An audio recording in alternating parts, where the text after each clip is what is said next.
served as a city attorney for 2 small towns in Jefferson County before I had the chance to be state representative. And you're right, the smaller the town, the bigger the problem seemed, because there are less people to help share in that revenue source. And our smaller towns, if they don't have a grocery store, if they don't have a convenience store, they don't have much sales tax revenue. And so they end up relying upon utility fees to help fund, because I believe Oklahoma is the only state that our cities don't have any benefit from ad valorem taxes.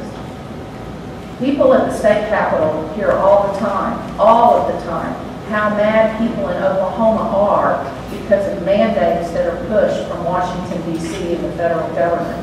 And we have been listening, and we understand that people in Oklahoma believe we can make the best decisions for ourselves.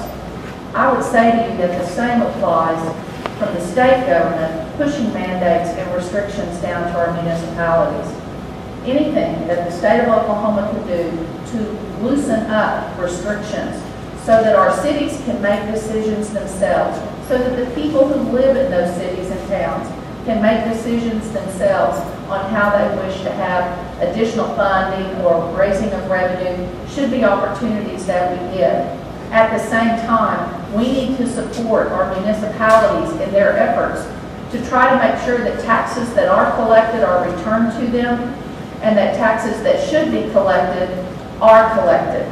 I've heard from more than one city manager in this state who's extremely frustrated with the Oklahoma Tax Commission, who will send out lists of vendors or store owners in a particular community and what the amount of sales tax is. And when a city manager says, well, what about this store? What about this retail establishment? What about this restaurant? They're told, well, they haven't paid for the last 3 years, and we don't have the personnel to go collect it.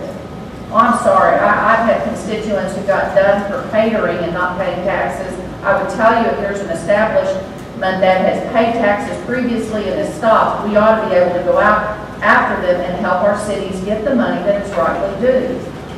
At the same time, I think we have to understand that there are communities in this state that are thinking outside the box about how they can help raise revenue to support industry in their area.